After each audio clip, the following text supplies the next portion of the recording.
30 years of marriage, a beautiful daughter, a legacy built on sweat and devotion, stripped away in less than 90 seconds by a single stroke of a pen.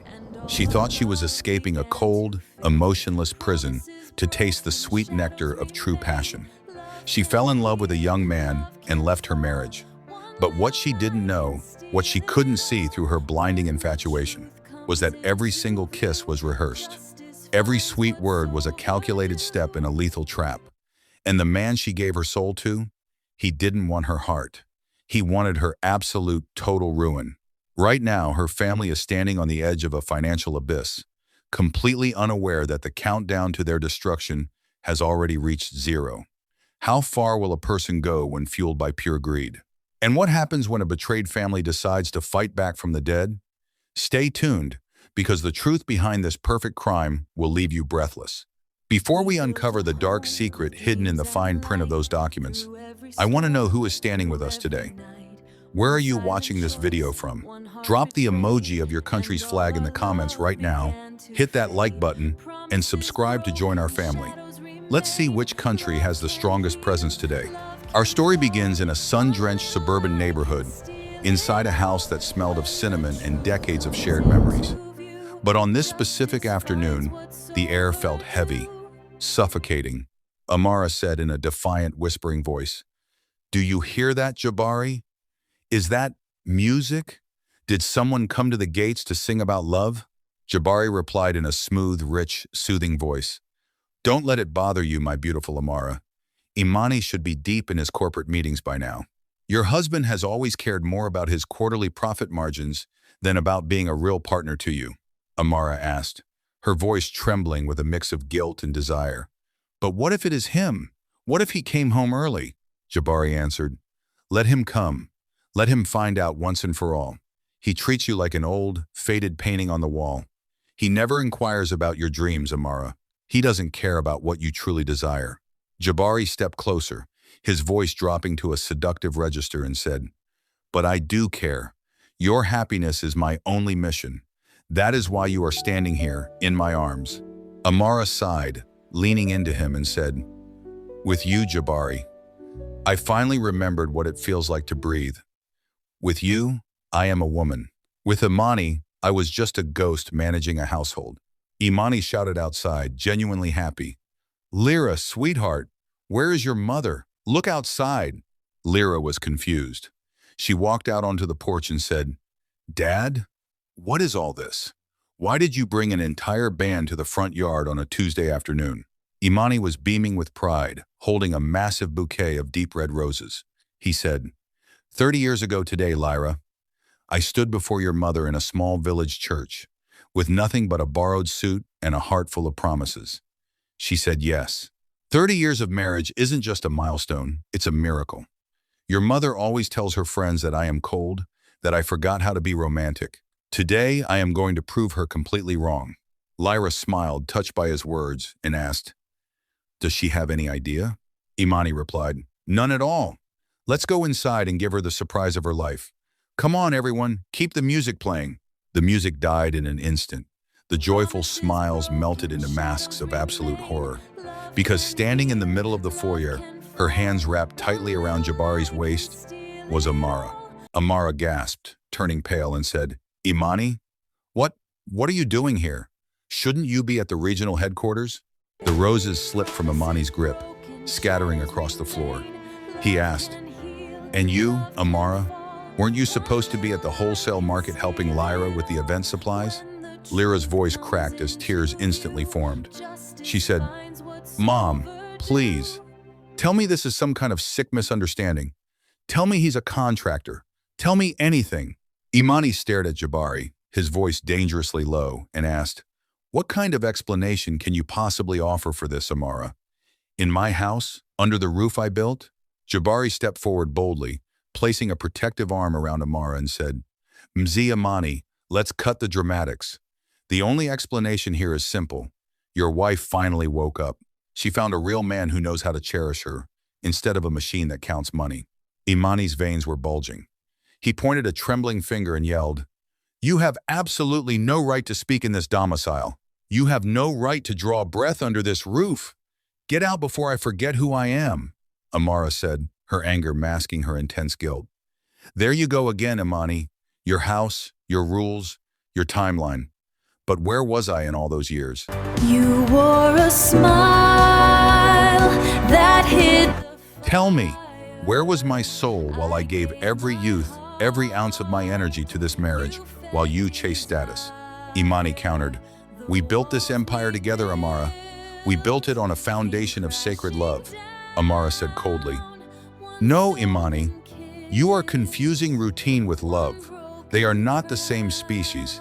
And even if you brought 1,000 bands to my door today, you are 30 years too late. With Jabari, I finally discovered what it means to be alive. Jabari smirked subtly at the floor and said, come, Amara. We don't need to endure this toxic environment any longer. Imani pleaded, Amara, look at your daughter. You cannot walk out like this. Not in front of Lyra. Amara turned her back and said, the life I lived here is no longer large enough for my spirit. Lyra screamed, real happiness isn't built on the blood and betrayal of your family, Mom. Look at me. I am your daughter. If Dad failed you, let's sit down. Let's fix it. But don't walk out of that door with a stranger like we mean absolutely nothing to you. Amara stopped at the threshold. Her voice tightened as she said, he is not a stranger to me, Lyra. For the last 10 years, I was the one who felt like a complete stranger, living alone in a crowded house. We are approaching the moment where the true mastermind behind this plot reveals her face. But first, I have to ask you straight up. Do you think Amara has a right to chase her own happiness after 30 years? Or is she a traitor who deserves everything that is about to happen to her? Type Team Imani or Team Amara in the comments right now. And if you haven't already, smash that like button and make sure your notifications are turned on, because the next 20 minutes will turn this story completely upside down. While Imani collapsed onto his living room floor, his heart failing him as his daughter searched frantically for his hidden medication, Jabari was already celebrating. But he wasn't celebrating with Amara. He was sitting across from a woman whose eyes held the cold brilliance of a diamond back alley broker. Jabari laughed, taking a sip of expensive scotch, and said, the stage play went perfectly, Amanda. The old man actually showed up with a live band. You should have seen his face. It looked like he had swallowed broken glass. Amanda had a chilling, calculating smile on her lips. She replied, excellent. As long as Amara remains convinced that you are her passionate savior, she will stay firmly in the palm of your hand. Did she suspect anything when you rejected the calls? Jabari answered, never. She thinks I'm a hard-working businessman overwhelmed by corporate logistics. Amanda leaned forward, her voice dropping to a sharp whisper, and said, do not let your arrogance ruin this, Jabari. We have spent 6 months tracking Imani's assets, setting the bait, and grooming Amara's insecurities. One impatient move, and the entire structure collapses. What is the status of the legal transition? Jabari sighed and said, she's hesitant. She still feels a lingering attachment to her daughter Lyra. She doesn't want to evict them from the primary estate. Amanda slammed her glass down softly and said, she doesn't have a choice. According to my deep financial audit, Imani holds secret offshore holdings and logistics companies worth millions more than we initially projected. We aren't just taking the house, Jabari. We are stripping them to the bone. Jabari asked, and what if she actually sits down and reads the transfer clauses? Amanda laughed coldly and answered, she won't. I've structured the documents personally. Everything that matters, the absolute power of attorney, the immediate liquidation rights, the transfer of corporate shares is buried deep within the standard divorce fine print. People blinded by late-stage infatuation never read the fine print.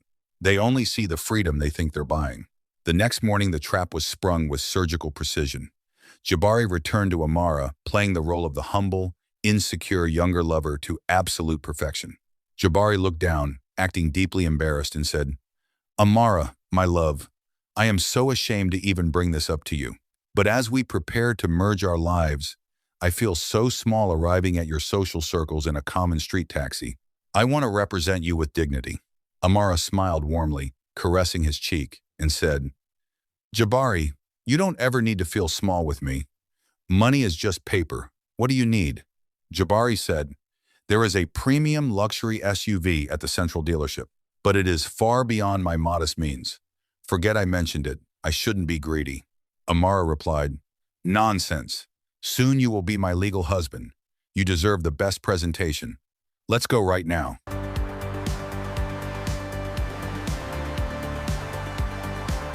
Within 2 hours, Amara stood inside the dealership, completely intoxicated by her own perceived power.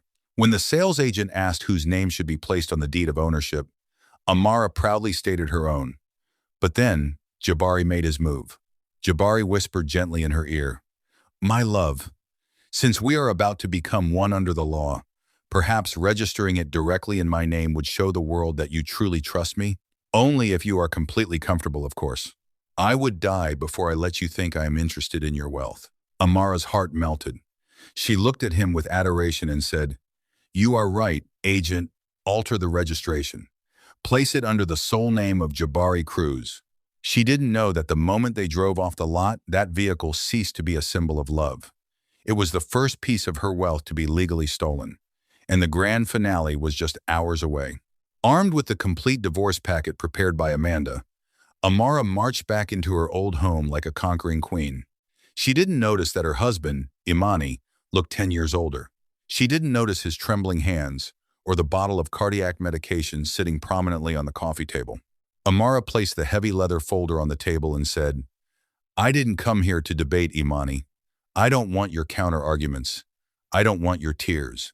I simply want your signature on these final separation pages." Lyra stepped between them, fierce and protective, and said, "Dad, do not touch that pen. Pendo, our family attorney, is on his way right now. He hasn't reviewed a single line of these clauses." Amara snapped at her daughter, saying, "Since when does a child dictate the legal movements of her parents? This is my decision, Lyra. I have spent 30 years living for everyone else. Today, I sign my Declaration of Independence." Imani looked up. His eyes were completely hollow, filled with an unbearable exhaustion. He asked, "Amara, if I sign these papers right now, will you finally grant this family peace? Will you stop dragging our name through the mud of public gossip?" Amara replied, "Yes, sign them, and you will never see my face again." Lyra cried out, "Dad, please. At least read what they wrote. Look at how thick the document is." Imani's voice broke, a tear rolling down his lined cheek as he said, "Lyra, my sweet girl, if I read these pages, if I see the itemized breakdown of how little 30 years of devotion meant to your mother, I will not have the physical strength to survive the afternoon. Let it end." With a shaking hand, completely bypassed by grief, Imani picked up the pen. He signed the first page, then the second, then the third. He signed away his rights, his protections, and his hard-earned security, completely unaware that he was signing a document that legally transferred his family's primary holding companies directly to Jabari and Amanda. Amara snatched the folder up quickly. A look of profound relief was on her face as she said, "Thank you, Imani. You have finally done the honorable thing." She spun around and walked out into the pouring rain, delivering the document straight into Jabari's waiting hands. Jabari examined every signature under the interior light of his new luxury SUV. A slow, predatory grin spread across his face as he said, "Perfect. Absolute perfection." Amara leaned against his shoulder, crying softly, and said, "My daughter hates me, Jabari. Tell me this sacrifice was worth it. Tell me we are going to be happy." Jabari stroked her hair coldly, his eyes fixed on the legal documents, and said, "Don't worry, Amara. You will never have to worry about that house or that family ever again." But as Amara closed her eyes, believing she was safe, Jabari's phone lit up on the dashboard. It was a text from Amanda. It read, "The liquidation orders are submitted. The eviction notices for Imani and his daughter will hit their door tomorrow morning at 8 a.m. Our flight leaves at midnight. The trap has snapped shut. Tomorrow morning, a father and his daughter will be thrown onto the streets with absolutely nothing, while Amara is about to realize that her young, passionate lover is escaping the country with her entire life savings." But what Jabari and Amanda forgot is that Pendo, the family attorney, has just uncovered a fatal flaw in the transfer documents, a hidden clause that could turn the hunters into the hunted. Will Imani survive the shock of the eviction? Will Lyra manage to expose Jabari before he boards that midnight flight? The next chapter is where the ultimate vengeance begins. Don't miss a single second of the retribution. Make sure to like, comment your thoughts below, and subscribe with all notifications turned on so you are the first to know how this war ends. Thank you for watching, and we will see you in the next shocking chapter. My heart you fed